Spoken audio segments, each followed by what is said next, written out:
Bom, pessoal, boa tarde, tudo bem? Meu nome é Xisto Souza Júnior. Calma, foi Priscila que convidou vocês. Eu não sou Priscila, tá? Priscila, ela não pôde participar, aconteceu um imprevisto. Vocês estão aqui no projeto Passo a Passo.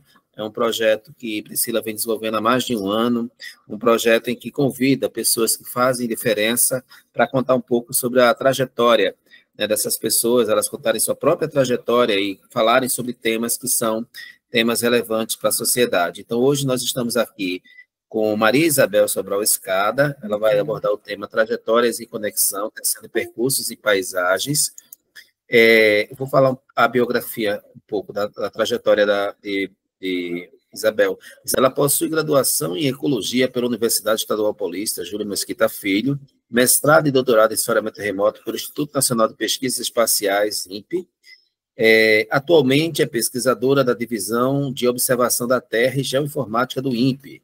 Tem experiência em sensoriamento remoto e no uso de tecnologias para estudos de padrões e processos de mudanças de uso e cobertura da terra na Amazônia, atuando principalmente nos seguintes temas: monitoramento de florestas por satélite, análise de paisagem, padrões de processo de mudança no uso da terra com técnicas de processamento de imagens, mineração de dados e análise espacial, técnicas aplicadas a estudos sobre degradação florestal, desmatamento, regeneração, atividades econômicas que são associadas ao uso e cobertura da terra e saúde, tá bom? Bom, eu vou passar a palavra para a Isabel, para ela fazer a exposição, e a dinâmica que eu tenho acompanhado aqui com Priscila só depois que a gente faz intervenção, tá certo? Mas sempre a gente deixa flexível, caso Isabel queira interagir de alguma forma, fique à vontade, tá bom, Isabel? Tá joia. Eu vou dar uma boa tarde para todo mundo. Boa parte das pessoas, algumas das pessoas que estão aqui eu conheço, o pessoal do meu laboratório também está aí. Só queria agradecer o convite, Priscila, o Xisto, fico super feliz, né, de estar aqui com vocês. Eu não sei se eu fiz a minha lição de casa corretamente, eu estou numa fase da minha vida assim, que eu estou tentando lembrar das coisas que eu fiz e organizar o que eu fiz.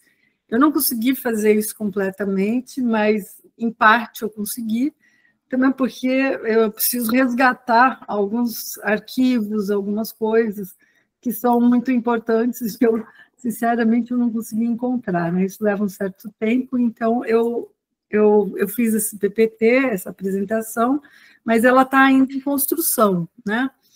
Então, eu vou começar falando um pouco da minha trajetória, né? E a minha trajetória, ela vai se cruzando com os estudos da paisagem, então, por isso que eu coloquei esse título na minha apresentação. A paisagem é o que permeia toda a minha trajetória, o que permeia todo o meu trabalho, né? E todos os instrumentos que eu lido, no fim, eles são utilizados, né, para que eu possa trabalhar e analisar, olhar as trajetórias, né, dessas paisagens e seus padrões, né, e os processos associados. Mas eu vou começar do começo, né, só apresentando aqui, eu vou passar rápido, porque esse slide está um pouquinho desatualizado, e as pessoas que estão aqui no meu laboratório, provavelmente algumas não estão incluídas aqui, mas eu trabalho no Laboratório de Investigação de Sistemas Socioambientais do INPE, na Divisão de Observação da Terra e Geoinformática, né, no JOTG. Isso aqui é a entrada, né, do INPE aqui na sede de São José dos Campos, onde eu trabalho. E aqui a gente tem alguns alunos e outros pesquisadores associados. Com certeza, deve estar faltando algumas pessoas. Junto com esse laboratório, a gente tem um laboratório associado que a gente chama de Lab Drone. As pessoas que trabalham atualmente no Lab Drone são essas que estão aqui, exceto esse rapaz, que é o Guilherme. Guilherme é de Santa Catarina e tem trabalhado com a gente, mas não no grupo, né? Ajudado a gente aí no uso dos softwares para gratuitos que a gente utiliza para processamento das imagens de drone, né? E a Alessandra, que fica, né, lá em Belém, né, no INPE de Belém. E aí, eu falando das minhas trajetórias, minhas trajetórias elas não são lineares de forma alguma, vocês vão ver durante a minha apresentação. Ela passa pelas pessoas, as pessoas, então eu vou falar sobre algumas pessoas que foram importantes e são importantes, certamente eu vou esquecer de algumas, e os lugares e paisagens que se entrelaçam, né? A minha trajetória não são, como eu falei, caminhos retos, podem ser em alguns momentos, às vezes são círculos, espirais, às vezes entro em algumas encruzilhadas, né? Mas muitas vezes eu me encontro no mesmo ponto, né? Como um espiral, mas nunca no mesmo lugar, né? Então, é assim que eu defino aí essa minha trajetória. E aí, meu ponto de partida, né? Eu acho que antes da graduação, a gente ainda está muito imaturo, né? Começa na minha graduação em Ecologia na Unesp. Eu iniciei meu curso em 83, e a pessoa que aqui a gente tem alguns colegas meus, né? A gente parece um monte de criança cabeluda, no Instituto de Biociência da Unesp, na Ecologia, né? E a pessoa que me interessou e que era uma pessoa que tinha acabado de voltar da Alemanha, feito um engenheiro agrônomo, engenheiro florestal, e ele tinha feito doutorado lá. Infelizmente, eu nunca consegui ler a tese dele, do Felisberto Cavalheiro. Ele já faleceu, né? Mas tem esse livro que algumas pessoas, alunos deles, que formularam para ter né, para que ele tivesse algum legado em português ou inglês, porque a tese dele está em alemão. É muito difícil a gente ler, mas ele que foi a primeira pessoa assim, que trouxe essas questões ligadas a paisagens, mas eu acabei trabalhando muito com a paisagem urbana, né? Com espaços livres urbanos de uso coletivo, né? O meu curso ele era um curso muito interdisciplinar e multidisciplinar, então eu tive aula tanto na geologia, na matemática, na física, e algumas pessoas me influenciaram de alguma maneira, né? Então, a gente tem o professor Aziz Absaber, ele foi professor de geomorfologia, a gente tinha comentado isso com Priscila, né? Realmente foi uma oportunidade, não sei nem se eu tinha maturidade, porque foi logo no começo, no segundo ano, de absorver tudo aquilo, aquele conhecimento, mas ele era uma pessoa muito acessível, ele sentava, abria os mapas na mesa e a gente ficava ali discutindo a geomorfologia, as formações, etc. Uma outra pessoa que me influenciou, não tanto por um contato próximo, foi o professor Gilberto Garcia também. Ele trabalhava com aerofotogrametria, fotointerpretação, e ele trouxe uma vez a Magda Lombardo para falar. Ela tinha acabado de lançar o livro, era a tese de doutorado dela. Tudo isso foi me influenciando, né, nas minhas escolhas futuras. Enquanto eu estava fazendo aula, enquanto eu não estava pensando no que seria o meu futuro, mas aquilo tudo foram tijolinhos que foram colocados, e sem perceber, eu já tinha sido fisgada por essa coisa da paisagem e do sensoriamento remoto de alguma maneira, só que eu não sabia ainda. E quando eu terminei a minha graduação, fiz o meu TCC, eu tinha duas possibilidades. Uma delas era, e ambas, eu tinha a recomendação do meu professor, do Felisberto, né? E então eu fui conversar com uma professora na Geografia Física da USP, a doutora Lília Coutrinari, e fiz um arranjo com ela, mas enquanto eu estava lá, eu encontrei um colega meu, que era da Geografia também, então a Geografia também faz parte desse meu percurso, e ele me falou: Bel, olha, tem um curso de mestrado lá em São José mesmo, e ele era de São José, lá no INPE, né? E o INPE fazia parte da minha infância também, porque eu tinha um vizinho que era um físico do INPE, e ele levava a gente lá para comer manga, então eu achava aquele campus do INPE maravilhoso, né? Cheio de pé de manga, cheio de jabuticaba, cheio de frutas boas, e espaço para correr.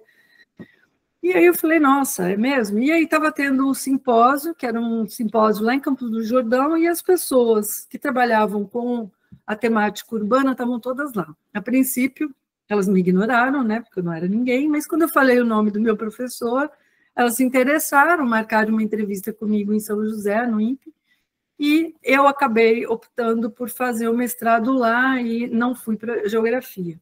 Né? Até mesmo porque o resultado sai antes, né? Sai no Natal, mais ou menos, acho que continua saindo antes de todos, e aí eu falei, não, mas é aqui que eu quero, acho isso aí tem um jogo comigo, né? E aí eu fui fazer, e aí quem me orientou lá foi a doutora Maria de Lourdes Neves de Oliveira Corcudian, ela hoje é aposentada, ela ficou muito tempo aqui na Univap, depois que aposentou, e eu continuei na mesma toada, aí na mesma linha, né, trabalhando com sensoriamento remoto para planejamento de espaços livres urbanos de uso coletivo. Então, essa aqui é a capinha da minha dissertação de mestrado. E naquela época não tinha plotter, não tinha nada, né? A gente tirava foto mesmo da tela, a gente tinha um negócio que chamava Rembrandt. Eu fui uma das primeiras pessoas que usou o SGI, que era o Sistema de Informações Geográficas que o INPE desenvolvia, a minha divisão hoje, né? Mas que na época se chamava Divisão de Processamento de Imagem, e eu tive um suporte muito grande das pessoas do DPI, até mesmo porque eu estava iniciando, né? E poucas pessoas tinham usado, então os erros que davam comigo eram rapidamente sanados, então tinha um interesse. E aí eu trabalhei com planejamento hierárquico, né, das áreas, esses espaços livres de uso coletivo. Não vou entrar nesse assunto, porque acho que não cabe, mas foi uma coisa que me deu bastante trabalho, porque eu trabalhava com os indicadores da FAO, e eu tinha que estimar a população. E eu estimava a população usando fotografia aérea, que eu ia buscar lá na Eletropaulo, em São Paulo, e trazia um monte e ficava contando casinha eu esqueci o nome do aparelho, e era isso que eu fazia para poder calcular depois e fazer a distribuição desses espaços livres a partir dessa taxa, né? E, então, foi um negócio que me deu bastante trabalho, mas, por outro lado, aí, na minha banca de mestrado, então, obviamente, minha orientadora chamou algumas pessoas, o Felisberto, naturalmente, estava na minha banca, porque todo o arcabouço teórico vinha dali, né, do conhecimento dele, tudo que eu trouxe comigo, né, da bagagem. O Mário Valério, que eu não consegui encontrar a foto, mas eu vou achar, também ele está na Univap, ele também trabalhou no INPE, e na época ele estava no INPE. Hoje ele se aposentou e ainda continua atuando lá. E o Diógenes, né, que foi um diferencial. E o Diógenes, no fim das contas, quando eu terminei meu mestrado, ele me chamou para trabalhar com ele. Eu tinha um convite da minha orientadora, e aí eu acabei sendo um pouquinho traída, né, e me interessei. Vocês podem olhar aqui que atrás dele tem umas imagens, são as imagens provavelmente de Rondônia, e eu me interessei por aquilo porque me dava uma perspectiva mais ampla, um conhecimento que eu ainda não tinha, e eu queria enveredar aí para essa questão da paisagem e entender também os sistemas de monitoramento de floresta do INPE. Então, era uma forma de eu me engajar mais, e aí eu acabei ficando com ele.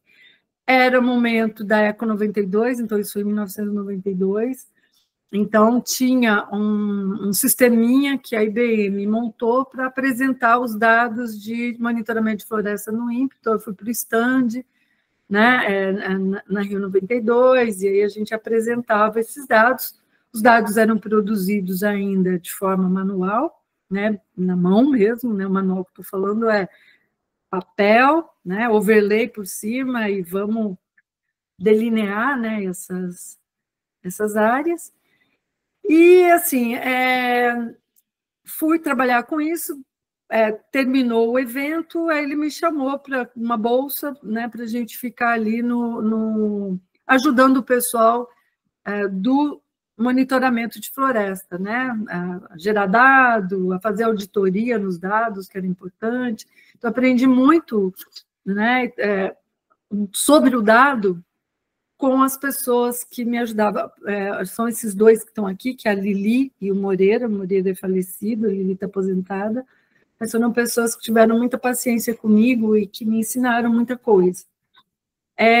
Porém, eu não satisfeita, né? Por quê? Porque eu conhecia a Amazônia das imagens, dos mapas, mas eu não conhecia a Amazônia, né? E aí, numa dessas, né, né, o INPE tem a pós-graduação, então a gente tem as bancas, né? Então, um dia o Foster foi participar de uma banca. E o Foster, eu encontrei com ele, eu não conhecia, mas encontrei com ele na celebração, no churrasco, né? Eu sou tímida, mas depois da primeira cerveja, a timidez vai embora, né? E aí eu comecei a conversar com ele e ele fez uma crítica, falou assim, vocês do INPE não conhecem a Amazônia. Aí eu falei para ele, a cara de pau, né? Acho que um pouco do álcool, falei, então me leva para lá. E ele me levou. E aí ele pegou e 2 semanas depois ele me mandou uma passagem e eu fui com ele, mais um outro pesquisador do Museu Emílio Guild, para o Rio Trombetas, uma companhia mineradora, por incrível que pareça, eu sou ecóloga, e o que nós fizemos lá foi derrubar 2 árvores, uma delas quase caiu em cima de mim, o que não me fez desistir de nada, mas eram 2 árvores que estavam condenadas já, a própria companhia ia remover essas árvores, né? E a ideia lá era, eu aprendi a fazer a densidade de madeira, eu fui trabalhar, né? Troquei pneu, a gente pesava essa madeira dentro dos caminhões, eram aqueles caminhões enormes de mineração, né? Medi todos os troncos para poder calcular o volume de madeira e fui para o laboratório para fazer a estimativa de densidade de madeira dessas 2 árvores. Então, foi o que eu fiquei fazendo lá. Gostei, achei muito legal. Em seguida, ele me levou para uma outra experiência, que eu acho que é mais a minha cara. Tá meio ruinzinha a foto, mas são fotos antigas que eu consegui... eu tirei foto da foto, preciso fazer um trabalho um pouco melhor do que esse. Mas eu fui passar uma temporada, 1 semana e meia, por aí, na reserva, no Seringal Chico Mendes. E lá foi muito interessante, porque, né, como eu falo, a vida da gente é uma espiral, eu fui trabalhar com açaí lá, né? Ali o açaí é diferente do que a gente estuda, ele é o precatório, ele não é de toceira, e lá a gente foi fazer medida desses açaí, foi ajudar na dissertação, eu não lembro se era dissertação ou se era tese de doutorado de uma das alunas do Foster.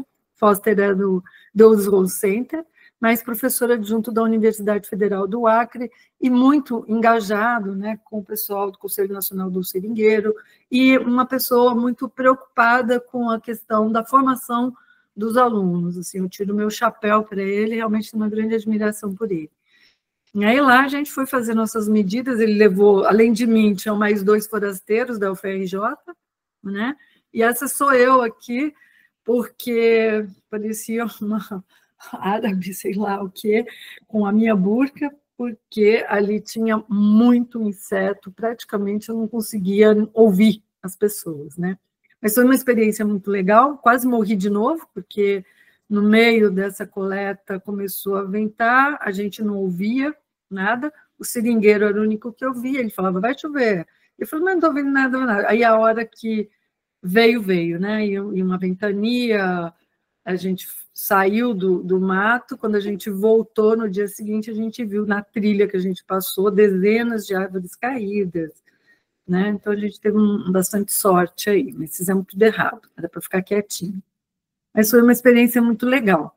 Entretanto, eu já tinha terminado o meu mestrado, já estava lá com uma bolsa, que uma hora ia acabar, e aí eu resolvi fazer um concurso, né? E aí lá vou eu, de novo, mudar de assunto, e fui para a FUNSEM, que é a Fundação Cearense de Meteorologia e Recursos Hídricos, e fui trabalhar com as paisagens do semiárido, né? Eu fiz isso durante 2 anos, Esse aqui é um campo experimental da FUNSEMI. Eu fui lá, meu colega, que era do INPE também, fez mestrado, Marcos, a gente abriu umas parcelas lá.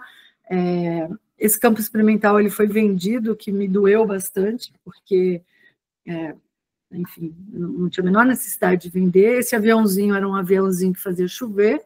Eles me convidaram para dar uma voltinha nesse avião e eu fui, né, lógico. Então, foi interessante, era uma outra temática, conheci um pouco dos processos de desertificação, que era o que a gente estudava lá, mas eu não tinha muita autonomia, porque como eu não tinha doutorado, eu não tinha como buscar financiamento para fazer pesquisa, e eu tinha que fazer um trabalho que era mais operacional. Dei aula também 1 ano na geografia, né, de cartografia lá, e a minha melhor produção lá foi minha filha. Eu tive uma filha lá, mas eu não estava satisfeita, porque eu queria ter um pouco mais de autonomia. E essa pessoa, não sei se vocês conhecem, né? Ele era biólogo, o doutor José Geraldo Bezerra, ele chamava minha filha de minha neta, e ele era um cara que era muito interessante, e no fim ele que acabou me fazendo pensar em fazer o doutorado, né? E aí eu com o filho na mão, o filho no colo, emprego, mandei tudo por espaço e voltei para o INPE, né, para São José. O Miguel, meu marido, trabalhava lá, né, ele também tinha que tomar uma decisão, ou ficava ou voltava, e eu falei, não, vamos voltar, que eu quero fazer meu doutorado, e aí eu fui, né, com um filho pequeno e tudo mais, não tinha muito problema com isso, não. No primeiro ano, na verdade, eu entrei na USP, no programa de doutorado da USP, da biologia, na ecologia, mas eu não tinha uma bolsa, então as coisas foram se complicando, porque eu tinha que ir para lá, né, fazer os créditos. No fim, eu fiz todos os créditos lá, mas aí abriu o curso no INPE, né, do doutorado. Então, eu sou da primeira turma de doutorado. Eu me candidatei e entrei junto com o meu colega Camilo. E aí, esse primeiro ano, entre 97 e 98, que eu estava na USP, eu tinha que ganhar dinheiro, porque não dava, né, criança, uma casa que a gente acabava de comprar, então eu dei umas consultorias no Banco Mundial, junto com o Diógenes, disso saíram aí um relatório, né, e esse artigo aqui, que é uma consequência disso. Em 98, então, eu entrei no programa de pós-graduação e foi o Diógenes o meu orientador, né? Então, a gente já tinha já tinha afinado um pouco, né, o trabalho e tudo, então eu iniciei lá, né? E aí o meu interesse era tentar entender esses padrões que eu observava a partir dos dados de desmatamento, né? Entender o que estava por trás, quais os processos, quais os atores, quais as histórias de ocupação. Eu via padrões diferentes, que surgiam em momentos diferentes, né, arranjos espaciais muito diferentes, né, e tudo isso me intrigava, então eu comecei meu trabalho, no fim, ele acabou sendo definido por isso, né? Então, a gente vai ver que esses padrões que apareciam nas imagens e que tanto me intrigavam, eles tinham, né, eles apontavam para uma diversidade, uma heterogeneidade da floresta, né, e nos seus usos, nos atores e nas condições ambientais e socioeconômicas, e também de infraestrutura e institucional, né? E o que muito me inspirou foi um trabalho do Lamban, né, um trabalho simples, mas na época, ninguém tinha produzido nada na época, né? Ele fez um trabalho bastante grande, com vários estudos em florestas tropicais, e ele observou alguns padrões que estavam associados a vários processos, inclusive espinha de peixe, que é uma singularidade, né, da Amazônia e do sistema brasileiro, né? Então, eu comecei a usar esses padrões e ir um pouquinho mais além, né? Então, meu trabalho, uma parte desse trabalho foi tentar fazer uma segmentação, só que essa segmentação, ela não foi feita, não tinha um segmentador na época, né, automático. Eu fiz na mão, né, a partir de alguns critérios, né, de fotointerpretação e de alguns critérios que me levavam a diferentes tipos e formas de ocupação, com a qual depois eu fui checar em campo, né, esses padrões. Então, parte dessas áreas que eu trabalhei, se hoje a gente for ver essa área, ela já está toda destruída mesmo, assim, mas muitas dessas áreas estavam no início da ocupação, então a gente tinha essas estradas, né? Como não estava chovendo, era mais ou menos tranquilo trafegar, mas quando chovia era bem difícil. E as áreas, né, os fundos dos lotes, muitos deles eram projetos de assentamento do INCRA, sendo abertos, né, naquela época. Então, tudo isso me ajudou na avaliação e validação do meu trabalho, e depois eu trabalhei com alguns indicadores ambientais, de vegetação secundária, para fazer, e de desmatamento, para fazer uma caracterização. Vocês podem ver que vai até 2000, né, porque foi quando eu, praticamente próximo, né, de eu terminar o meu doutorado, e aí eu gerei aí alguns indicadores e fiz uma caracterização das trajetórias, né, já falava em trajetórias aí, dessas unidades de ocupação, né. Logo que eu terminei meu doutorado, daí eu já tinha passado no concurso em 2002, que foi um alívio, né, porque terminar o doutorado já com um emprego é muito bom, naquela época surgiu essa oportunidade. E logo a gente entrou num projeto, que é a Rede Geoma, que é uma rede do Ministério de Ciência, Tecnologia e Inovação. Era muito interessante essa rede, e me cataram lá e eu virei a eterna substituta. Trocava a substituta do coordenador da rede, né? Então, trocava os coordenadores e eu continuava, né?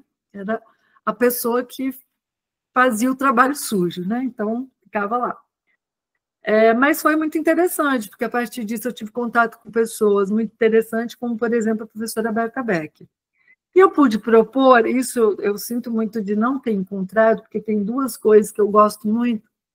Primeiro era o avião do INPE, o Bandeirantes, e segundo era o Pedrão, que era o piloto do avião, que está vivo até hoje. Mas ele já tinha uns 70 anos naquela época. E nós fizemos uma missão enorme pela Amazônia, iam passando por vários locais. O Bandeirantes tinha um buraco, né, onde acoplava-se uma câmera de videografia. Naquela época, eles deixavam a gente abrir a janelinha atrás, então a gente ficava fotografando e olhando os processos que nos interessavam. Eram trechos que a gente definia, então cada trecho tinha alguém que coordenava e eu coordenava o voo. O plano de voo foi eu que fiz, né? E eu que fui inventando essas coisas, e foi muito interessante, né? Eu tenho essas imagens ainda, elas não são imagens fáceis de trabalhar nem nada, mas foi um experimento muito legal e ficou disponível há um tempo, né? Isso aqui a única coisa que eu consegui encontrar disso foi uma notícia da FAPESP, em que eu dava uma entrevista que eu nem lembro mais.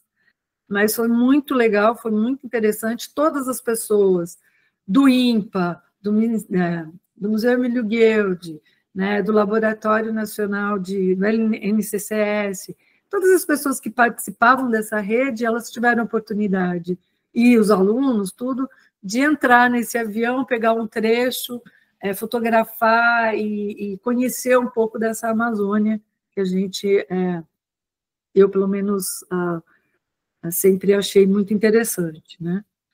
E é uma pessoa que foi uma grande oportunidade, que eu tenho um imenso carinho por ela, foi a professora Berta Becker, né? Geógrafa, geopolítica, e ela me inspirou muito no livro, né? Os livros dela, Amazônia na Virada do Milênio, o Amazônia e todos esses, porque além dela fazer a provocação sobre a floresta urbanizada, que é muito interessante, e aí vai de encontro com uma outra pessoa que também pensa a Amazônia, né, sobre a Amazônia pós-moderna, mas eu não vou entrar nisso, mas ela apontava já para algumas áreas de fronteiras, né, as frentes de desmatamento. E como tudo isso era muito espacial, Então, eu consegui, a partir da literatura, a partir do que ela escrevia, do que ela dizia, encontrar esses padrões e essas trajetórias que ela apontava, né? Então, a Berta, ela vai falar de fronteiras ativas, né, que naquela época já não era mais o arco do desmatamento, já não existia mais, né, já estava bem desmatado. Isso aqui é uma imagem, é um dado meio antigo, de 2007, 2005, não sei. Mas ela apontava para algumas áreas que hoje, que elas chamavam de fronteira ainda não ativa, né, mas que... Então, a gente tem os pretinhos consolidados, né, a fronteira consolidada, tal, não sei nem se isso aqui está no lugar certo, e as novas fronteiras, né, só que algumas áreas de fronteiras que ainda ela apontava no sul do Amazonas, né, do estado do Amazonas, que ainda na BR-319, a 174 e essa região aqui da Transamazônica, como ainda uma fronteira, né, que ainda não estava ativada, né? E se a gente for olhar os dados depois de desmatamento, a gente vai olhar aqui, a gente vai ver que o que ela fala, né, realmente acontece. Se a gente pegar hoje o dado do DETER intenso, a gente vai ver esse desmatamento, ainda não na BR-319, mas ela está sob ameaça. Se forem asfaltar, como se quer, como tem uma pressão aí para o asfaltamento da BR-319, eles vão cortar uma parte muito importante, abrir uma parte muito importante da Amazônia, mas ela já apontava e já falava naquela época, de 2004, 2005, né? E a Berta era uma pessoa bastante divertida, tal, mas ela era bastante dura e brava, né? E ela apontou para isso. A gente poderia ter oportunidade, né, como governo, tudo, de fazer algumas medidas para prevenir, né, o desmatamento e tal, mas a gente acaba não fazendo, né? Eu estou falando do governo, não estou falando de mim. Mas o trabalho dela me influenciou bastante, tanto que se a gente for olhar, né, as minhas expedições de campo que eu fiz, né, eu tentei, não tem nada já referenciado aqui, é tudo chute, mas é mais ou menos onde estão os lugares. Então, esses são os trajetos que eu fiz na minha vida. O que está em vermelho são os trechos fluviais. Tem vários alunos que estão aqui que participaram de vários desses campos. Então, no Tapajós, aqui, no Tocantins. O que está fechado aqui em vermelho, não deveria estar em vermelho, são lugares que eu não estive, mas alguns dos alunos nossos, alguns parceiros nossos já estiveram aqui, né, no Alto Juruá. Aqui a região tem trabalhos aqui também, embora eu nunca tenha ido, mas tem alguns trabalhos aqui. Agora eu já posso me dar o luxo de não ir, né? Já conheço bem alguns processos, mas se me derem uma passagem de avião, eu vou. Aqui a Transamazônica, onde a gente tem também um trabalho de doutorado de uma aluna lá do INPA, junto com o Philip Fenside. Mas vocês forem ver, então tem trechos terrestres, né, aquáticos, e essas viagens, essa que eu fiz de avião, que a gente organizou dentro da Rede Geoma, um outro que eu fiz junto com o ProBio, né, que passa pelo Maranhão, outro que foi para Macapá. E a gente tem algumas áreas que eu fui de carro mesmo, como esse lugar aqui, São Félix do Xingu, que era uma área bem difícil, de difícil acesso, bastante violenta, mas muito interessante, né? Novo Progresso, Itaituba, enfim. Né? Então, só para dizer assim, que muito do que a Berta falava me influenciou bastante, e eu acho que me orientou, né? Me norteou aqui nas minhas pesquisas. Se a gente for olhar aqui, né, agora eu vou falar de uma forma, agora vai ficar um pouco caótico, porque eu tive muita dificuldade para escolher o que eu ia mostrar aqui. A gente tem muitos trabalhos, muitas coisas, mas eu vou indo aqui.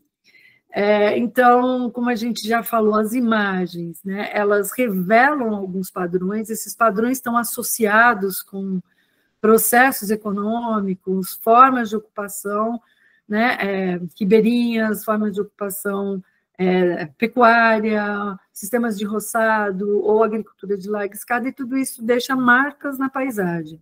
Isso pode ser facilmente capturado nas imagens de satélite, seja pelos arranjos espaciais, pela forma, né, por uma série de atributos espaciais que esses elementos têm, né? E com isso a gente consegue fazer alguma associação, né, dos atores que lá estão. Então, a gente, nesse tempo todo, foi sistematizando e desenvolvendo formas de trabalhar utilizando a paisagem como um elemento mediador que vai articular as diferentes escalas, né, e possibilitar que eu, de uma forma, utilizando alguns algoritmos, algumas técnicas, para que a gente possa mapear esses padrões e observar as trajetórias e associar os diferentes processos que nos interessam, né? Então, em geral, o que é mais importante nesses trabalhos é ter uma tipologia. Ela pode ser uma tipologia de padrões de uso da Terra, ou a tipologia, a gente tem trabalhado com uma categoria, eu vou mostrar mais para frente, chamada padrões de unidades de paisagens de produção, que são associadas a categorias camponesas e patronais. A gente utiliza dados de sensoriamento remoto de várias datas, né? Dados de campo. Então, a partir do nosso conhecimento e do uso desses dados e de outras informações, a gente trabalha com informações contextuais, que é o que eu tenho chamado, proximidade à estrada, proximidade às áreas urbanas, aquilo que interessa na hora de fazer o mapeamento das categorias de interesse, né? Em geral, a gente trabalha com representações de célula, mas a gente pode trabalhar com colmeias, aquelas hexágonos, pode trabalhar com polígonos irregulares ou com objetos representando polígonos. Então, aí a gente pode trabalhar como a gente achar mais adequado, né? E usando aí técnicas de mineração de dados, aprendizado de máquina, para conseguir fazer uma classificação dessas áreas, dessas informações, né, a imagem mais o conjunto de informações, para a gente obter no final ou um gradiente ou uma classificação de padrões, que vai passar por uma validação ou uma avaliação, validação quase sempre é muito difícil, né, e aí a gente consegue avaliar os processos, né, tanto a extensão quanto a trajetória, né, as dinâmicas temporais desses padrões, desses processos, né. Então, tem alguns exemplos aqui. Depois que a Berta nos abandonou, a gente ficou um pouco órfão, a gente começou, mas a gente já trabalhava em paralelo dentro do Geoma, e aí eu estou falando de Geoma, mas tem uma série de projetos, eu coordenei alguns dentro da minha instituição, projeto Cenários, projeto PIME, da BR, né, de integração,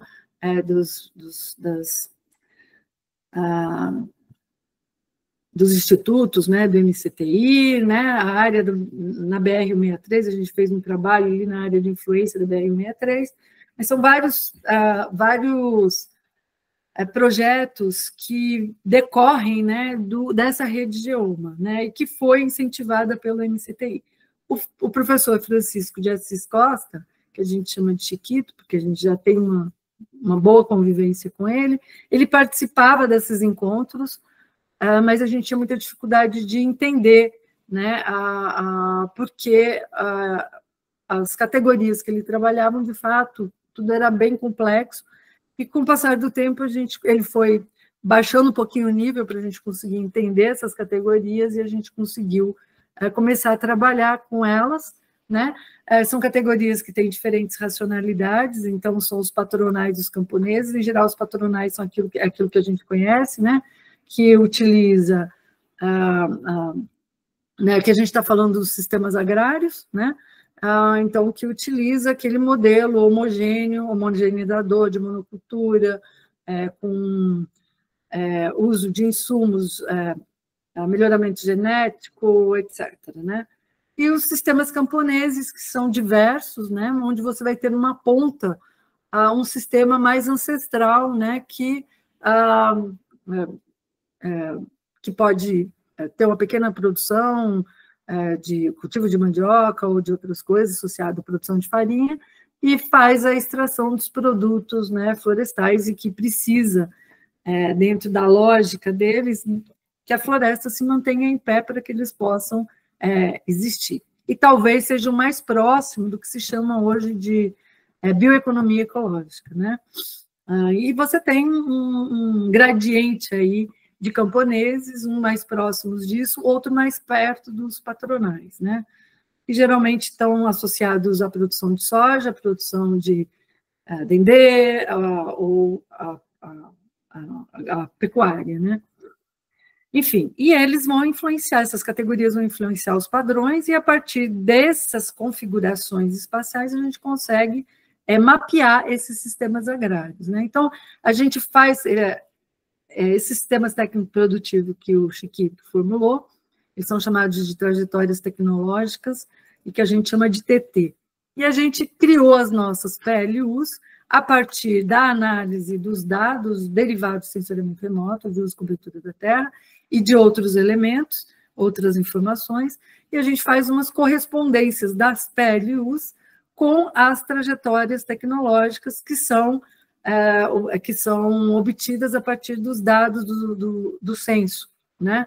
E são decadais. Então, a gente consegue espacializar isso, colocar numa escala intermunicipal, intramunicipal, e numa escala de tempo a gente consegue gerar e olhar essas dinâmicas que são intradecadais, né? Então, ele é interessante porque a gente começa a ver, não com a mesma riqueza das TTs, mas a gente começa a ver aí o que está acontecendo, né? Como é que essa soja está se expandindo, para que lado, e essas PLUs, né? E as custas de quem, né? Será que dos sistemas produtivos florestais, agroflorestais, né?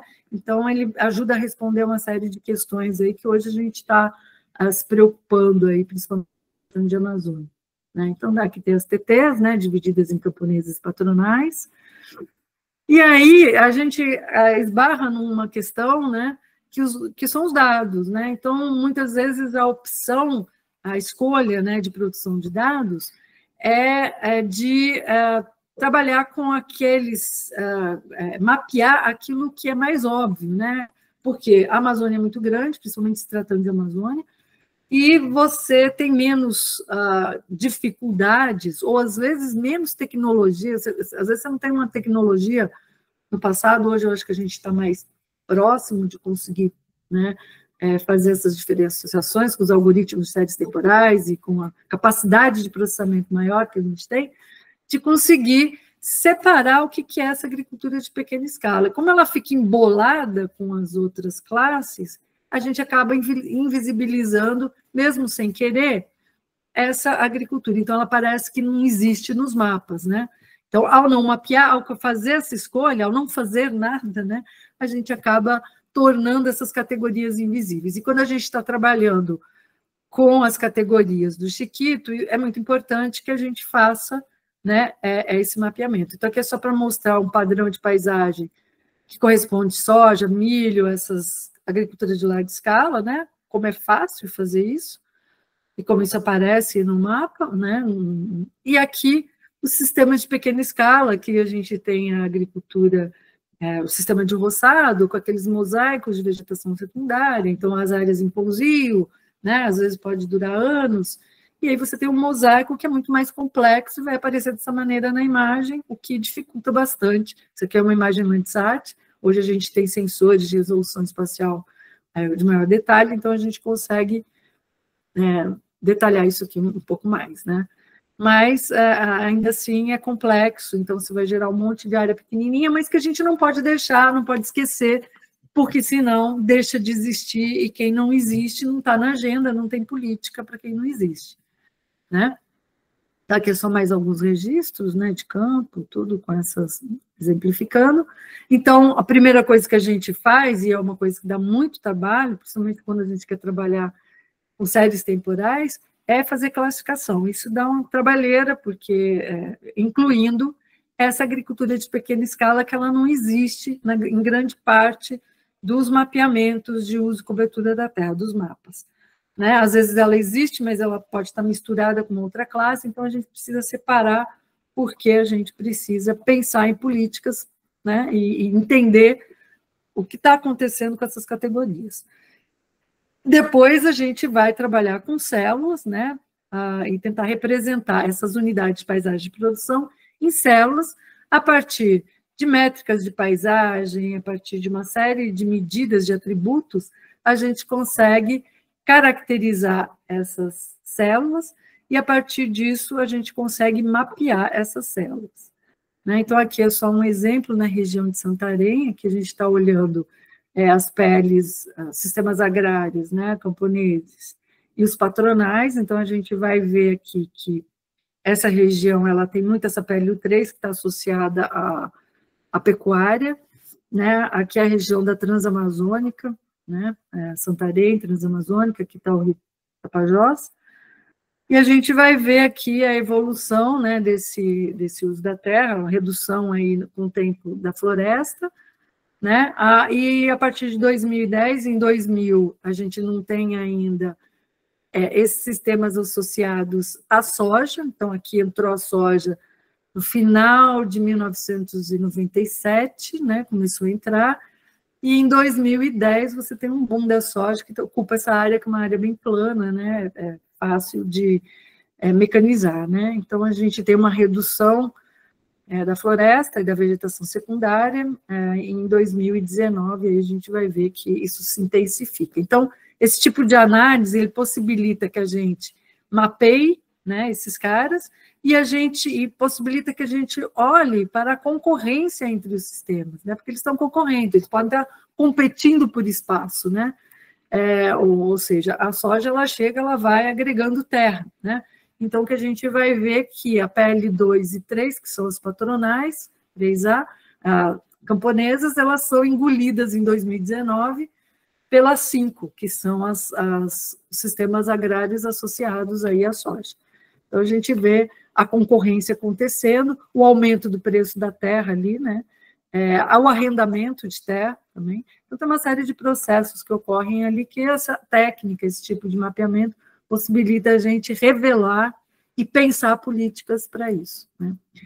Aí, o que eu vou falar agora, assim, tem muitos trabalhos que a gente fez, a gente tem várias aplicações, não só olhando para esses sistemas produtivos, inclusive na área de saúde, a gente trabalhou bastante com malária em Manaus, fazendo um mapeamento dessas paisagens na região metropolitana de Manaus, e tem uma série, hantavirose, mas tem uma série de aplicações, né?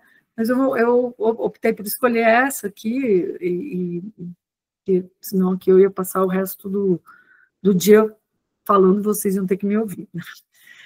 Castigo. Então, a partir de 2016, se abre uma nova possibilidade para a gente adquiriu o nosso primeiro drone, né? E a gente foi aprendendo com isso, né? Na verdade, esse drone aqui não fui eu que essas imagens, né? Eu nem estava nesse campo aqui, sei que é o campo que a Mariane que está aqui e o Sidney participaram, né? Então aqui era muito simples, por quê? Porque a gente só olhava mesmo, era para a cobertura da terra. Não tem casa, não tem gente. A partir do momento, e aí esse drone foi o primeiro drone que a gente comprou, o Phantom 3, né? Financiado pelo BNDES, mas ele ajudava muito e ajuda muito a gente a olhar, né?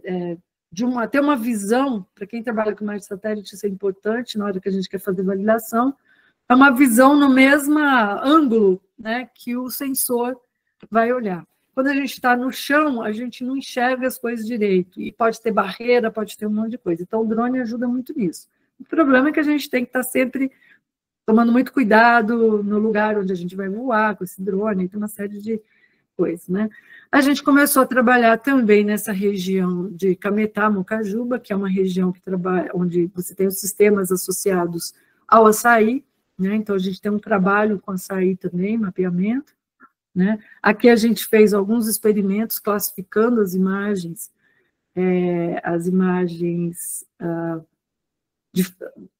na verdade, aqui não é a imagem de fonte, aqui é o Cibers mesmo, né? No mesmo lugar, e em geral, essas imagens, elas têm uma resolução espacial muito mais fina e a abrangência do mapeamento é muito menor, né?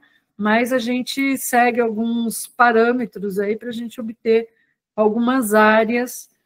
Hoje a gente tem um outro modelo, né, que é o Mavic, e aí a gente consegue mapear as áreas um pouquinho maior, né? Mas, basicamente, é isso. E a hora que a gente começa a trabalhar com drone para os estudos de saúde, aí a gente começa a ter alguns probleminhas, né? Probleminhas não, alguns cuidados a mais, porque aí a gente começa a ter que se preocupar com pessoas, né? Então, eu estou no meio da cidade, né, fazendo mapeamento. Aqui é um trabalho que a gente fez com o pessoal da SUSEM, antiga SUSEM, e tentando achar focos, né, de esquistostomoses ou áreas potenciais, né? Então a gente achou que uma áreazinha era uma área onde endêmica, né, aqui na região ali na bacia do Paranapanema, e aí a gente fez alguns sobrevoos nessas áreas, e sempre a gente precisa estar junto com o pessoal da saúde para eles nos orientar, né, quais lugares, que paisagens são as paisagens de interesse para esses esquistostomoses, né? Então, essa foi uma coisa que a gente encontrou. Juntamente tem o pessoal que vai fazendo a coleta, né, da biosalária. Então, a gente encontrou nesse lugar vários caramujinhos, né? Eles não estão infectados, porque você tem tratamento da água, mas a questão aqui é que se o cuidado afrouxar, se você não der alguma bobeira, né, isso aí tem o potencial de voltar, né? E aí a gente tem também uma população morando ali no entorno, né?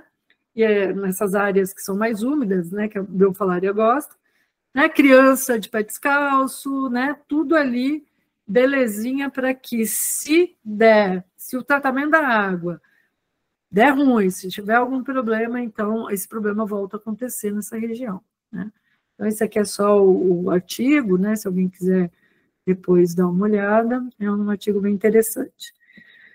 E na região, e hoje o que a gente está fazendo, então eu dei um pulo aqui, um salto bem grande, né, para 2022, 2023, foi a partir desse projeto que conheci a Priscila e o Xisto, que a gente foi para o campo ano passado, lá em Patos, e eu fui aprendendo algumas coisas também com eles, né? A gente fez umas identificações, umas caracterizações de paisagem, né? E muitas vezes, aqui em Mocajuba, né, esse primeiro campo nosso, onde a gente vai procurar nas imagens de drone feições associadas aí aos criadores de mosquito, no caso da dengue ou da malária, né? Então, aqui é o exemplo de Mocajuba.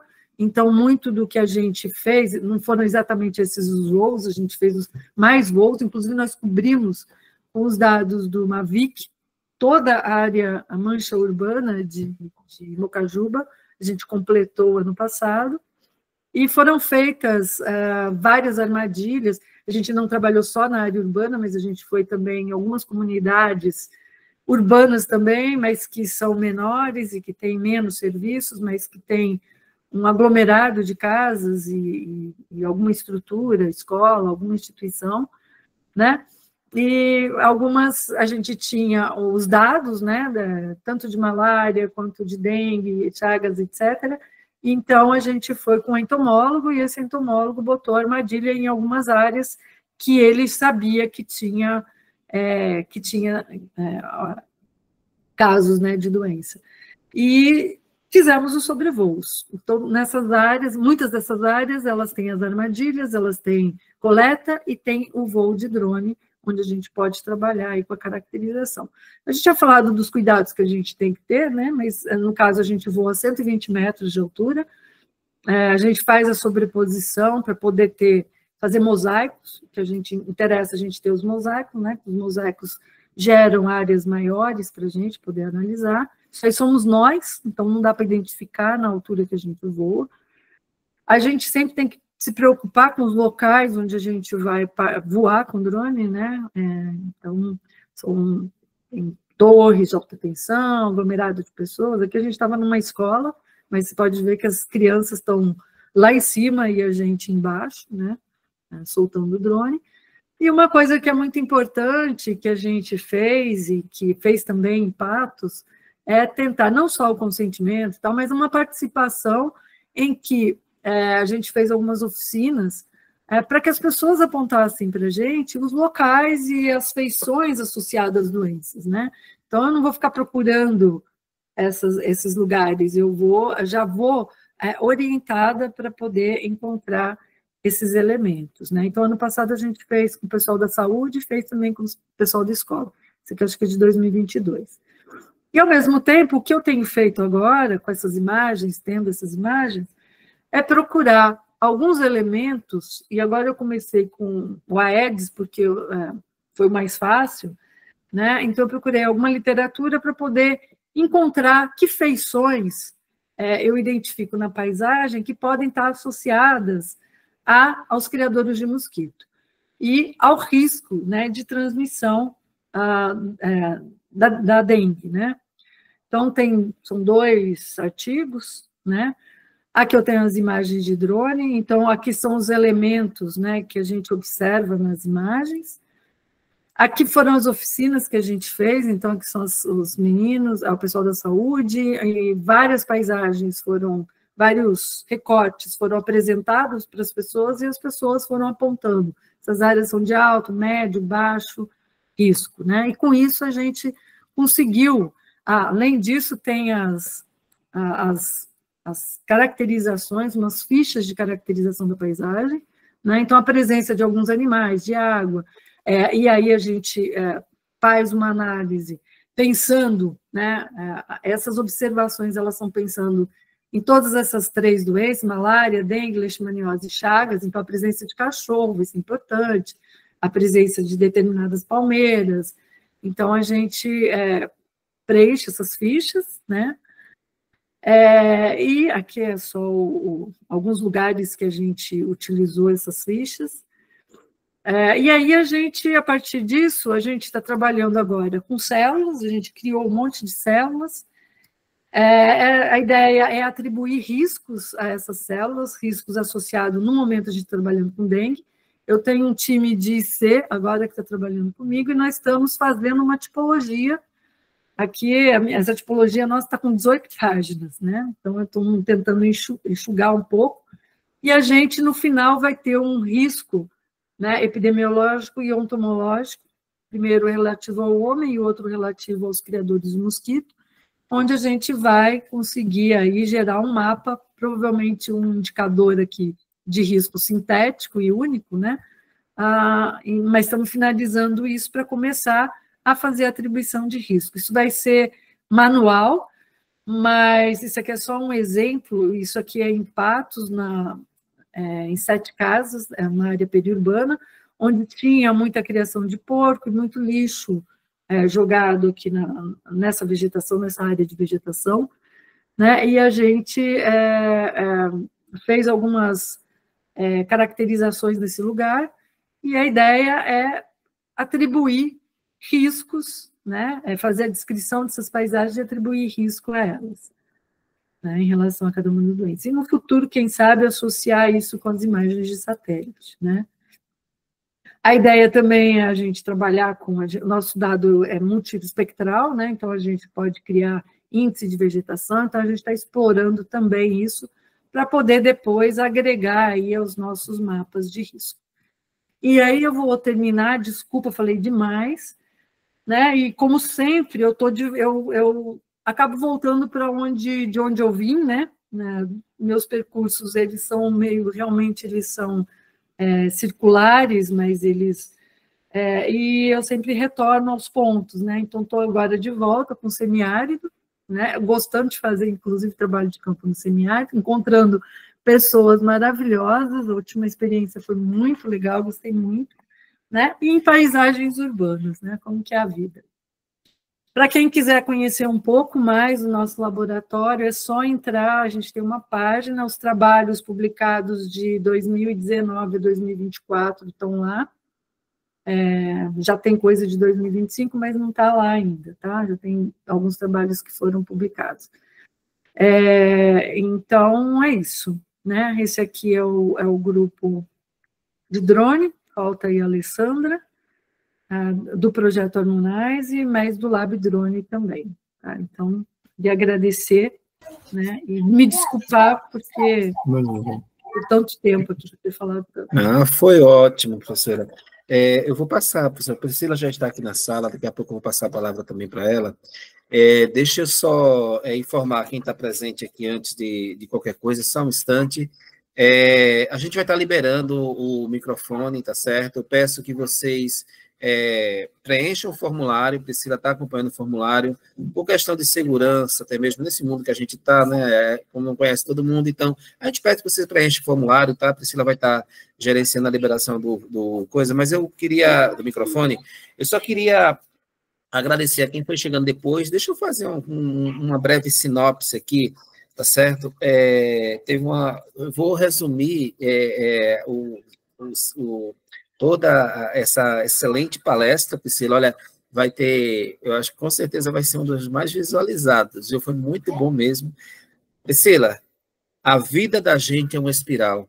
Olha só, é, a professora, é, a professora Isabel, ela inicia a palestra relatando, Priscila, a trajetória dela acadêmica e já deu aqui ideias imensas. No próximo ano, professora, a gente vai estar defendendo para titular, né? Nossa, ela fez uma defesa de titular aqui, Priscila. Ela fez uma trajetória dela associando de forma bem didática. Eu acho que de aluno de graduação até de pós, se estiver aqui presente, entendeu de uma forma bem brilhante mesmo, a importância, toda a trajetória dela, claro, dá uma ênfase aí à geografia. Ela quase foi geógrafa, Priscila, quase, dialogando sempre com a geografia.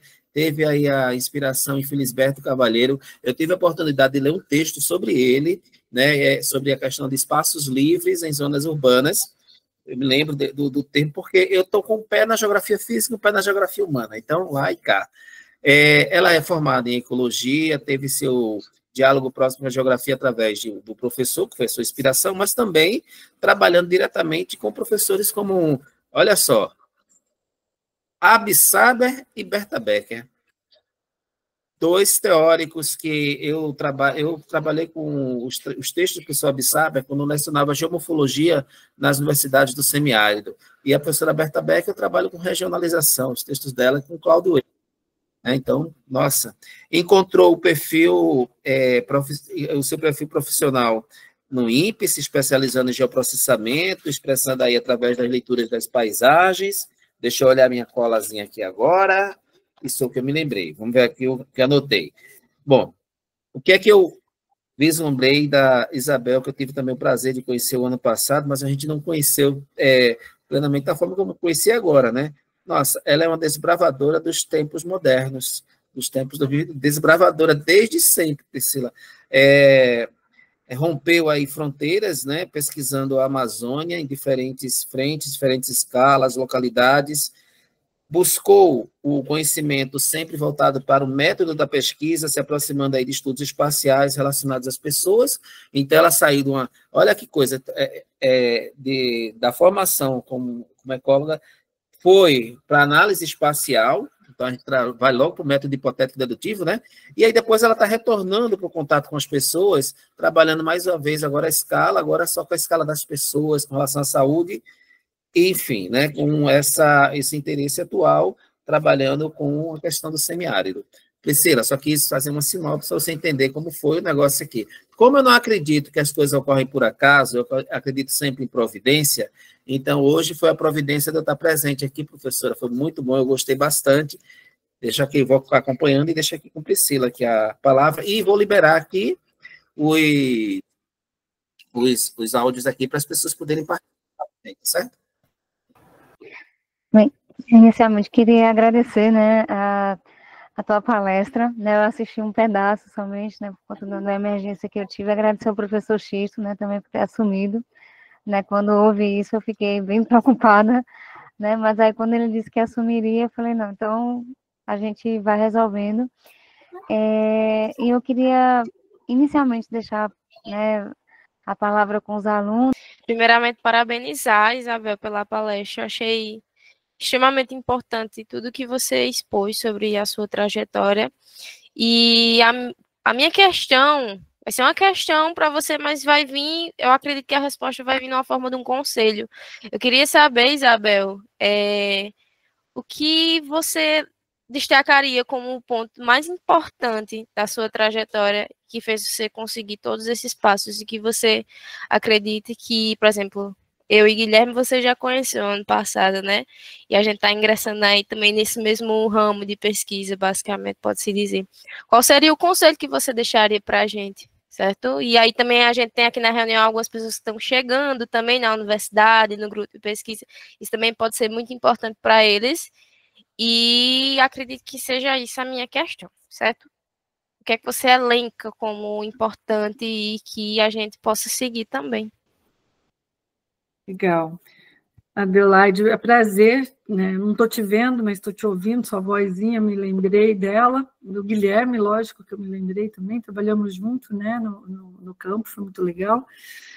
Eu não sei, Adelaide, se tem muita receita, mas eu, assim, eu sou uma pessoa muito determinada, eu acho que a perseverança na pesquisa, ela é muito importante, né? A gente não pode desanimar, porque os resultados ou alguma coisa não aconteceu do jeito que a gente queria, né?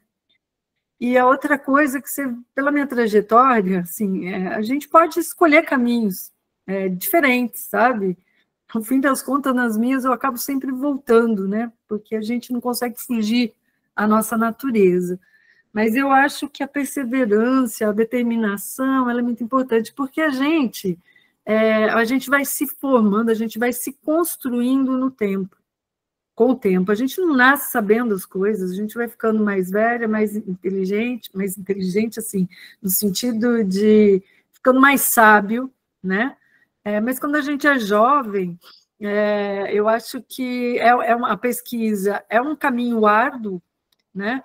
E é árduo porque a gente não tem, por isso que eu gosto de cozinhar, a gente não tem resultados imediatos, a cozinha me alivia, né? Se eu quero alguma coisa mais rápida, ter um bom resultado rápido, eu vou para a cozinha e faço um prato, que ele vai sair, eu vou comer e vai ficar tudo certo, mas a pesquisa não, pesquisa, às vezes você aposta em coisas que não é que são ruins ou erradas, mas são coisas que levam tempo, né?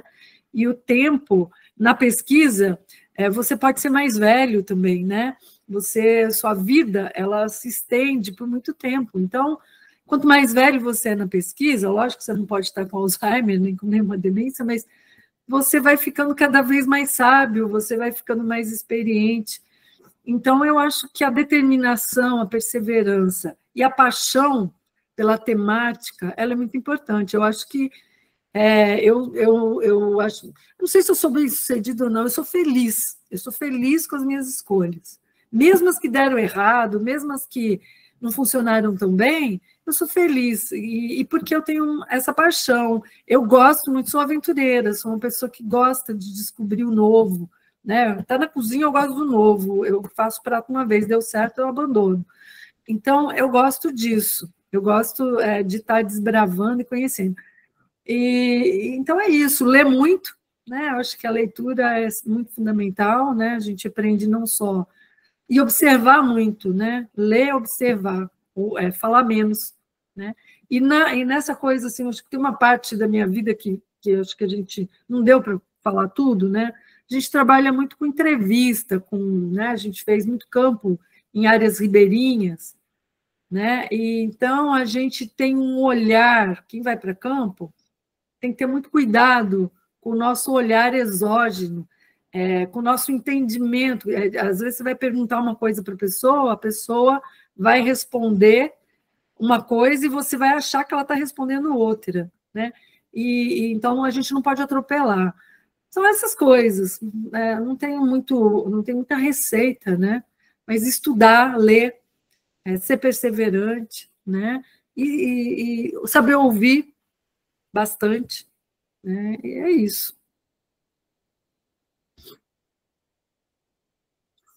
Alguém mais gostaria de perguntar? Fazer alguma colocação? Oi, pode falar de novo, Adelaide, sem problema. Eu vou falar novamente, que eu sou curiosa. Eu queria saber da Isabel, assim, o que é que ela está achando da experiência do Harmonize e o que ela tem como expectativa para esse projeto que a gente está fazendo. O que é que você está achando disso? Adelaide, eu estou aprendendo muito, isso que é legal. Estou aprendendo muito. Eu não imaginava que eu ia gostar tanto de voltar para o semiárido, por exemplo. Eu estou aprendendo protocolos de aquisição de imagens, a gente aprende o tempo inteiro, né? A minha expectativa, eu gostei muito das oficinas, das coisas, eu espero gerar bons resultados, eu espero que os resultados, as ferramentas que a gente vai gerar, ou está gerando, elas sejam utilizadas, né? Porque foi um dinheirão, foi uma... A gente tem muitas... É um projeto onde a gente estabeleceu, montou uma infraestrutura, e que tudo isso seja utilizado e bem utilizado na pesquisa, né? Pelo pessoal da saúde, pelo quem mais quiser. Então, a gente está disponibilizando tudo, os dados de drone, todas as ferramentas, e que elas possam ser usadas para combater as doenças ou para pensar em políticas públicas que sejam importantes para a população local.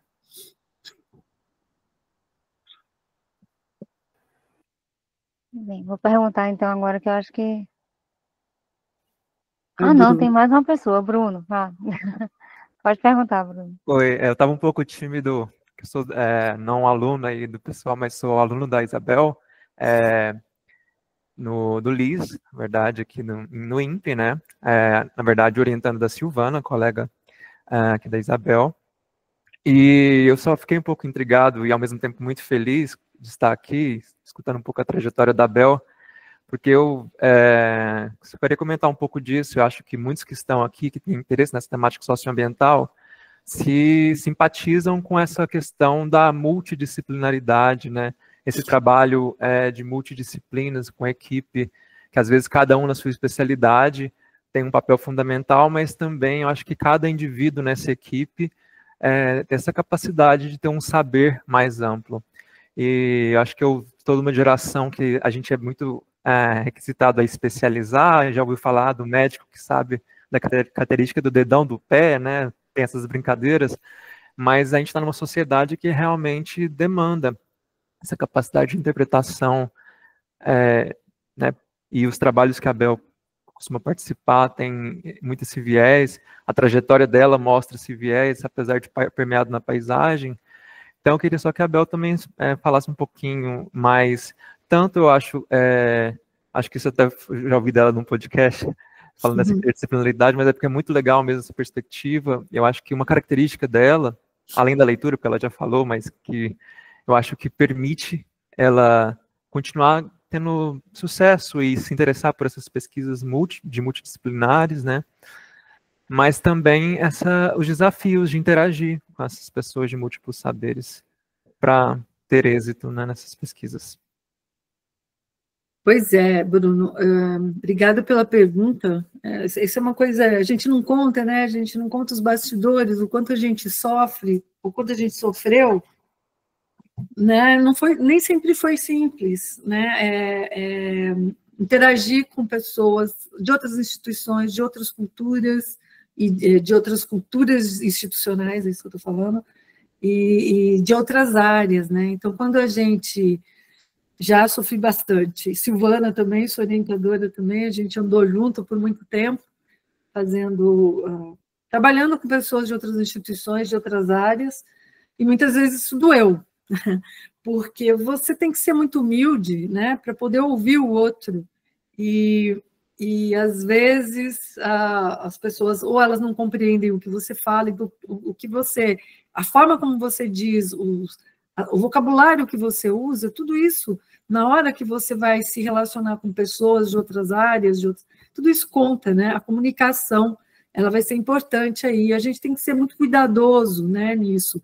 E muitas vezes esse cuidado passa por ler minimamente alguma coisa da área do outro, né? Porque não basta você estar ali, porque muitas vezes o que você está falando é grego para o outro, o cara não está entendendo nada. Quando a gente lê, a gente não quer eu não quero virar economista, por exemplo, mas eu quero entender o Chiquito, porque as coisas que ele fala são coisas importantes. O que eu entendo, hoje eu entendo muito mais, mas o que eu entendia antes, eu achava importante, só que muitas vezes eu não conseguia alcançar a profundidade, porque o texto dele também era difícil demais. E aos poucos a gente foi amaciando o Chiquito e também entendendo mais, né? A gente tem a ajuda também do Danilo, né? Que é um pesquisador que trabalha muito próximo ao Chiquito e que nos ajudou a fez essa ponte para a gente. Mas isso acontece a todo instante. Então, sempre, a minha vida inteira que eu tive, no fim, assim, foi um exercício a vida inteira, né? De trabalhar com pessoas de áreas diferentes. Eu fui, em algum momento, no Geoma, por exemplo, eu fui largada, jogada lá, assim, aos leões, né? E eu tive que me virar. E apanhei, não foi fácil. Teve alguns momentos, assim, que você fala assim, não quero mais trabalhar com esse pessoal. Tô cansada de levar porrada, né? Mas depois você vai ver, a interação, ela é tão boa, ela é tão rica, né? Que vale a pena, supera qualquer coisa, porque você aprende muito, isso que é legal.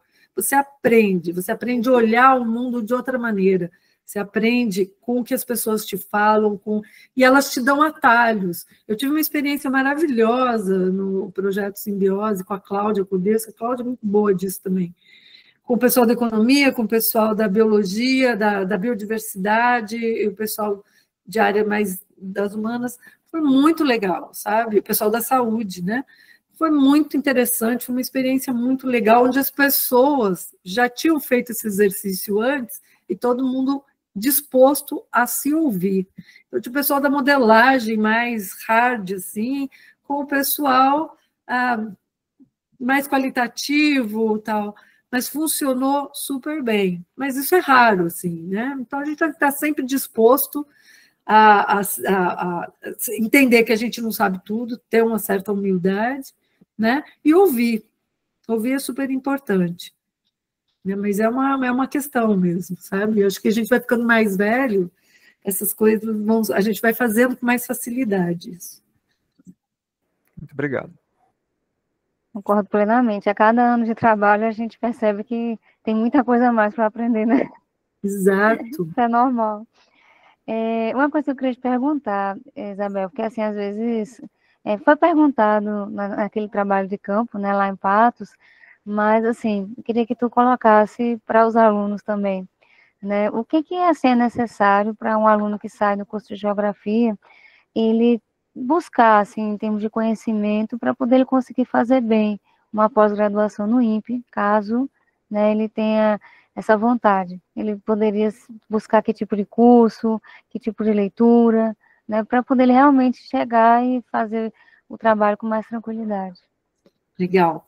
Isso aí vem bem, eu vou falar uma coisa aqui que eu não deveria, talvez, mas eu vou falar porque não tem mais jeito. Me convidaram para ser a coordenadora do curso de pós-graduação de censuramento remoto do INPE. Mas não é porque eu sou boazinha, nem porque ninguém quer, né?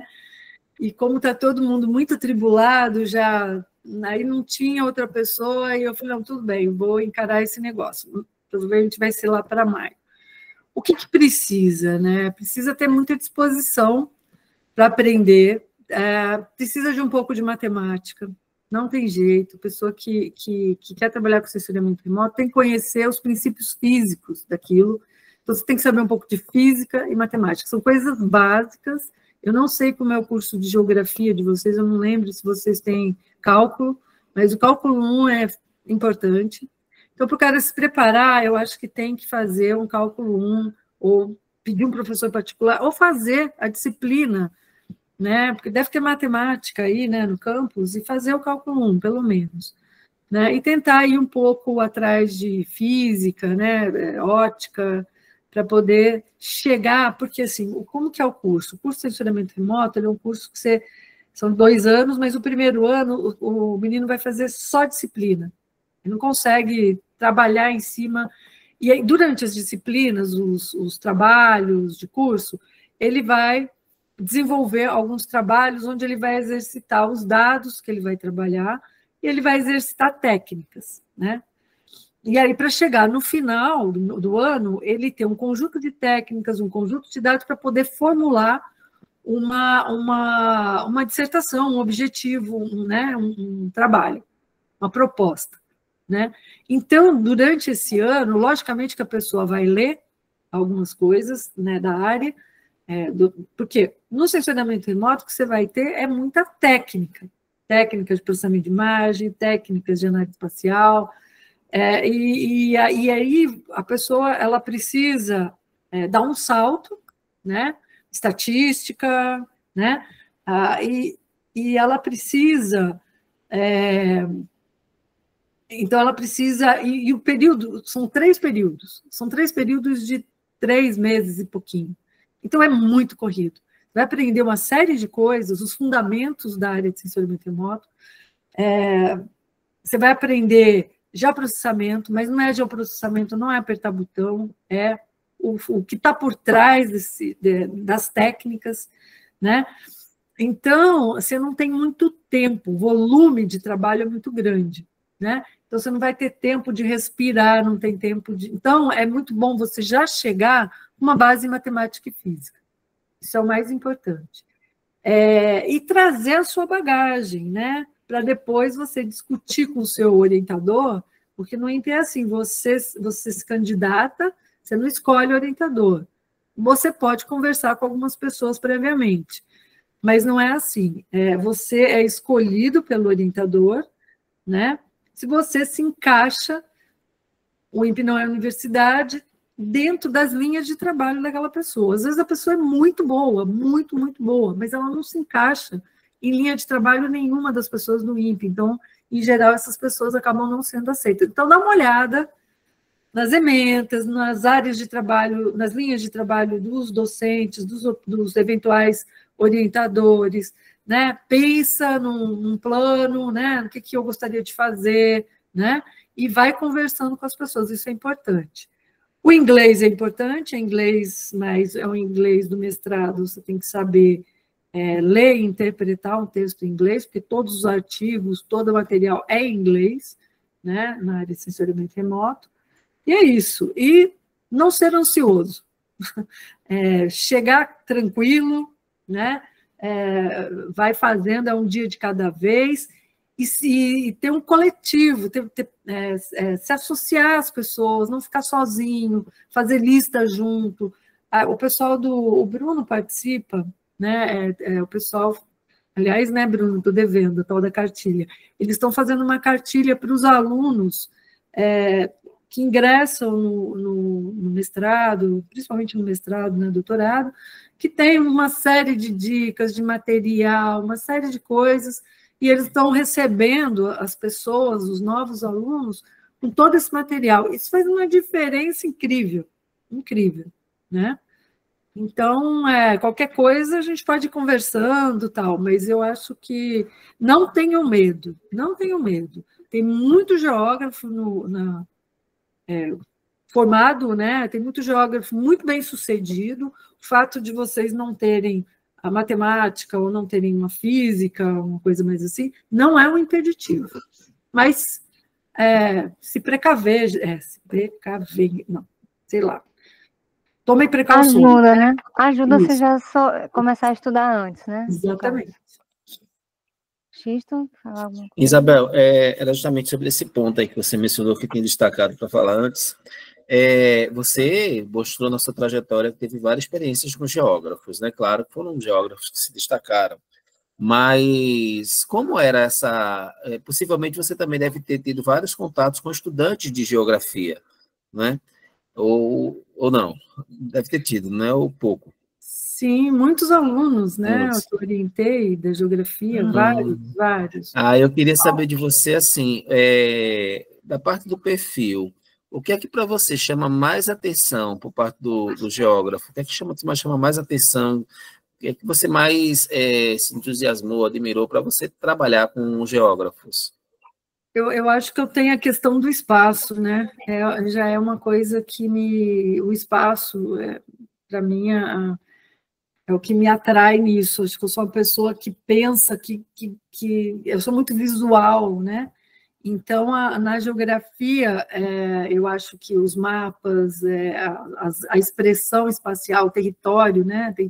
Eu acho que para mim é fundamental, assim, sabe? Não precisa ser um geógrafo, né, para ter isso, mas o geógrafo ele agrega outras informações, outras coisas que eu gosto, que eu acho interessante. A geografia física é muito interessante. A geografia física era muito forte, né, lá em Rio Claro. na minha universidade. Eu tive muita aula com muitos professores da geografia, né? Uma parte do meu curso era na geografia, outra parte... E eu ia lá, não era um professor contratado para dar aula para a gente, era um cara da geografia que dava aula para a gente, né? Então, tem toda... Né, tem uma convivência já, uma coisa meio natural, né, desse convívio com geógrafos, eu gosto bastante. E uma coisa que eu acho que os geógrafos estão perdendo e que precisa retomar é a escrita. Eu acho que os geógrafos, eles, em geral, o pessoal da geografia escrevia bem. Hoje eu tenho visto assim, que os geógrafos estão entrando no mestrado com a escrita não tão boa quanto era no passado. Eu acho que precisa cuidar disso, né? Escrever demais não é escrever bem, né? Então, isso também é uma coisa que precisa cuidar. Uma outra coisa, se me permite eu passar a palavra, Priscila. Você vem desenvolvendo recentemente, né, e o projeto Harmonize mostra isso, uma aproximação com a questão das políticas de saúde, os cuidados com a saúde, ambiente, etc. A geografia ela tem um campo emergente, Priscila é uma das representantes, né, desse campo aqui no Nordeste, que é a rede de geógrafos brasileiros, que chama Força Tarefa de Geógrafos, da geografia da saúde, entendeu? Eu queria saber se você já teve alguma aproximação com geógrafos da saúde, se você tem interesse de conhecer. É uma rede de pesquisadores, trabalham com geoprocessamento, trabalham com análise espacial. Tem sim, tive o pessoal, por exemplo, o próprio Cristóvão, né? É um geógrafo da saúde. A Ellen Gurgel, lá da UNB, fez mestrado no INPE. E a gente tem... É que eu não falei sobre todos os trabalhos aqui que a gente desenvolveu. A gente desenvolveu muita coisa com eles também, né? Tem trabalhado com o Cristóvão, na questão do Yanomami, por exemplo. A gente tem várias iniciativas assim, que já há muito tempo a gente tem flertado com o pessoal da geografia. Mas eu vou ter que falar sobre alguém que eu não falei, fui injusta aqui até, porque a correria não me deixou, né? É a pessoa mais óbvia. O Miguel, né? O Miguel tem uma rede, ele tem trabalhado muito com o pessoal do Ministério da Saúde e tem muito contato com o pessoal da Fiocruz, né? De todas as instituições de saúde. Por causa dele, eu estou aqui, né? Ele que acabou promovendo esse encontro com a Cláudia Codesso, com o Cristóvão. Depois eu descobri que o Cristóvão é meu primo, ó. Cristóvão é meu primo de longe, lá do Rio, de Campos. E Miguel até ficou bravo com isso, porque eu falei, eu cheguei depois, né? Eu falei, mas ele é meu primo, né? Ele é meu, não é seu. Mas, enfim, eu tenho, trabalhando com a Ana Elizabeth Lack, que é geógrafa, e também andou trabalhando aí com as questões de saúde, o Emanuel, né? Então, tem várias pessoas que eu tive contato. Eu confesso, assim, que eu não sou a maior entendedora do assunto, né? Eu estou ali junto. Eu sou aquela pessoa que ouve e que tem muito interesse, mas não tem tanta leitura na área de saúde. Mas quando eu comecei a minha faculdade, tinha uma disciplina aí que era nessa área. Eu só não fiquei, eu ia fazer iniciação. Só não fiquei porque estava muito avacalhado o negócio. Eu acabei falando, não vou ficar nesse negócio, porque isso aqui está muito chato. Vou procurar alguém que goste mais de mim, que seja mais organizado. Mas já tinha uma coisa, né? Porque, afinal de contas, meu pai é médico. Meu pai é da área de saúde pública, né? Então, tem um pezinho nisso aí, um interesse nisso já. Eu ficava com ele quando ele fazia as estatísticas, fazia campanha de vacinação, as estatísticas de parto cesárea, pedia para ajudar, para contabilizar lá, fazia tudo na régua, na mão, né? E a gente ficava lá, e eu me divertia com aquilo. E aí contava história e tal.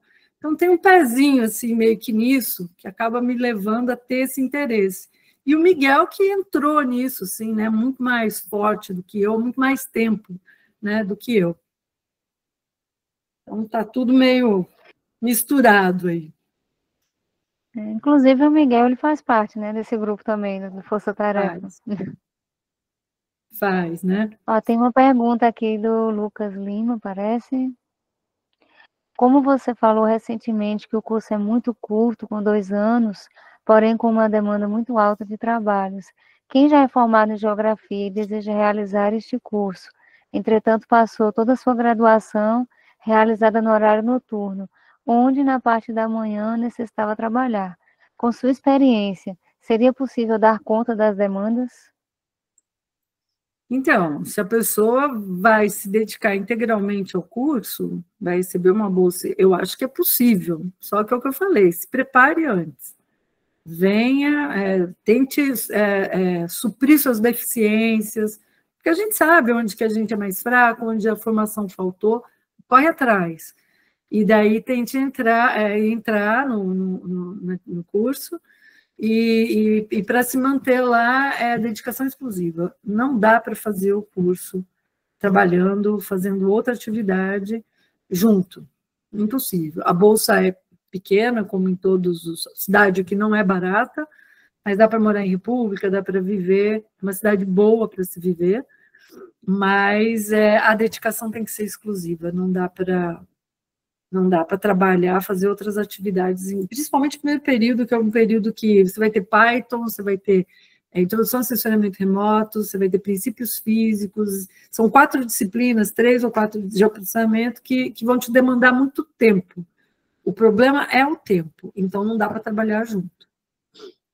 Já, assim, isso já é um critério que na hora de preencher os formulários lá, a pessoa já é cortada, se ela não estiver disposta a se dedicar exclusivamente para o mestrado ou doutorado. Doutorado aí já é outra história. Verdade. Eu acho que agora cessou as perguntas. Mais uma vez quero te agradecer, meu professora. Desculpa realmente não ter conseguido chegar. Realmente foi uma emergência, não esperava.